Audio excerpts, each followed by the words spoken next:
are the categories in the last 7 to 10 years that have really ended up getting some traction. I think people are walking away from the norm.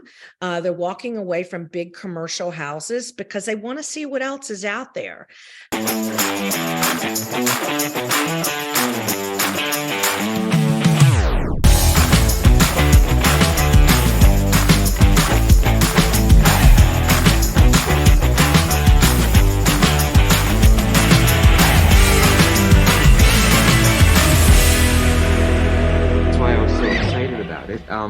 And with all that said, let's talk about the actual bottles.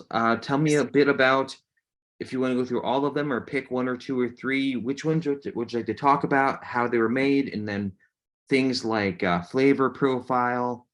Definitely. What are the I things that think you'd what we'll like to start touch on? with, because I've mentioned the Grand Assemblage, which is our Brut non-vintage, so we call it Grand Assemblage. It's a green label, and I just told you a little bit about that. But the one that is our flagship is our Blanc de Blanc, and again, 40% of the Chardonnay used in that blend is, of course, 2 years in Burgundy oak barrels. They're used barrels. Then we age it for 5 years, and then it's malolactic fermentation again. And those barrels are both Merceau and Merceau barrels, believe it or not. So it is. We also make that in half bottles. That's one of the few things too that we're not big on making different sizes. We kind of chose our poison, if you will. So the Blanc de Blanc is our flagship. Like I said, we make it in half bottles. I think our bottles are beautiful. We have a patent on the bottle. And I don't know if you got a chance to open one of the bottles that I sent to you. I don't know if you noticed how easy it was to take off the foil. And then I don't know if you noticed, and I'm sorry, we probably should have demonstrated it here on camera. No worries. Unfortunately, I didn't even think about that. Things to learn and learn from and grow from. But underneath, you're not left with out anything. So there's still a little label underneath the foil that says Jeeper, which is kind of neat for us. And it speaks volumes because it doesn't leave you a messy, if you will, end up getting paper cuts or, cuts from the foil cuts. What is that's saying, 1,000 deaths by paper cuts, or maybe I have it the wrong way, but so it's what we've done to kind of make us stand apart. So the Blanc de Blanc is one of those, and it's big, it's full bodied, it's rich, but it's also super elegant. It's clean, it's crisp, even though it has a big mouthful. And Blanc de Blancs and the category Blanc de Blancs, of course, and no dosage champagnes are the categories in the last 7 to 10 years that have really ended up getting some traction. I think people are walking away from the norm. They're walking away from big commercial houses because they want to see what else is out there. And I think having influencers, I follow quite a few of them that are so specific in what they're looking for, and everybody's jumping into the deep end of the pool because they want to see what's out there. They're curious. It's curiosity's sake. And I think it's really helped the champagne business. And I think the champagne business has always been cyclical, but in the last 7 to 10 years, it's really got a hold, and people are really embracing champagne. I think for a myriad of reasons. I hope it continues to great success for every champagne house, because there's so many beautiful wines out there, so many different styles, and so many cool things that you can learn. And I think the more the people, of course, because of the terroir, I always say that champagne is a reflection of the mood of the terroir, if you will. And of course, that the champagne, the terroir from where we are, it's chalky soil, limestone. It lends itself to so many different characteristics in the wine. Then I can talk about the one thing that we do have. We're not a big vintage champagne house. We do have some 2008 left. I think I sent you one of those bottles, which is unheard of because 2008 was probably one of the best vintages of the century. It was gone in a flash. And with our 2008, we age it for 12 years on the lees. So it's 88% Chardonnay and 12% Pinot Noir. So there's that wonderful characteristic. And of course, it has a little bit of maturity on it, has a little oxidation.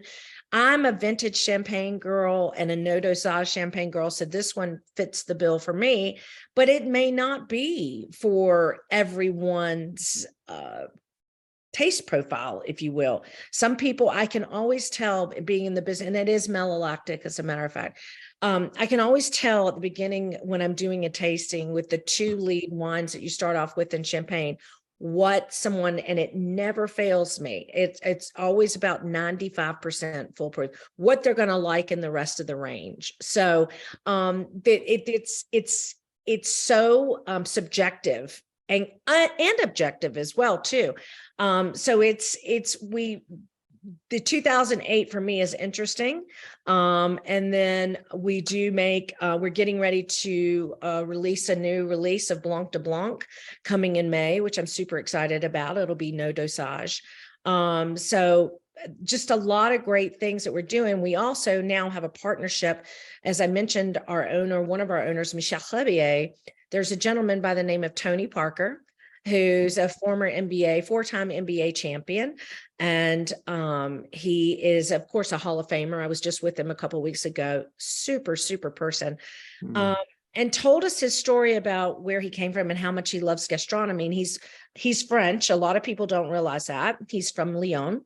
And I'm sure the Parisians would beg to differ, but Lyon is supposedly now the gastronomy capital of Paris, from what I'm hearing. So we have him as an ambassador, a gentleman who really loves wine and very enamored with it, wants to roll his sleeves up. He's helped us with our project, our rosé project that we have in, of course, Provence, but helping me with Jeeper as well. And it's a great collaboration.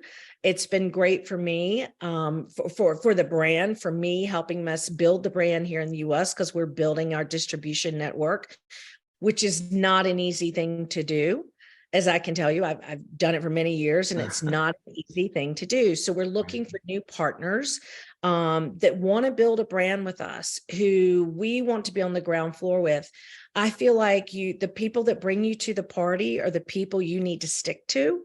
It's easy to be a fair weather friend, but I am all about loyalty and building a brand with someone and making it happen. And, the wine business is exploding. So there's a lot of opportunities out there. It's just finding our niche and letting people know the story. And of course, taste the wines. I think when people taste the wines, it makes all the difference in the world. And as everyone's hearing a story and getting to know your bottles, what's the big request? What can our audience who's watching and listening to you now, what can we do for you? How can we help Jeeper? I think, helping Jeeper is, of course, buy some, of course, where we're distributed. So where can we find you to buy you? And what social media is Jeeper's on? How can we follow you? So Jeeper, Champagne Jeeper. We're credited by Champagne Jeeper. So we're currently in the following markets: New York, Florida, Ohio. We just opened up North Carolina. We just opened up not South Carolina, my apologies. Georgia. We are opening up Colorado. I'm just waiting on some compliance issues. It's 50 states with 50 different laws, and that's how we have to adhere to everything. So it just doesn't happen overnight. Nevada, we are opening up in California. So there's a lot to be done. Our most vibrant market at the moment is Florida. We have an incredible distributor in South Florida. He's a small distributor, and he happens to be French, and his passion is just amazing. He's excitable and he loves what he does. And I have some great friends down in Florida that have been great for us. I'm going to take the chance to mention one of them, Virginia Phillips, who happens to be a master sommelier that runs the Breakers Hotel, along with the other people that are on her team, Juan Gomez and one other young man. And they're pouring the Grand Assemblage by the glass at the Breakers. Wow. So we're super excited about that. Like I said, open your mind, open your heart. Champagne is very emotional. So I think there's the connection with that as well.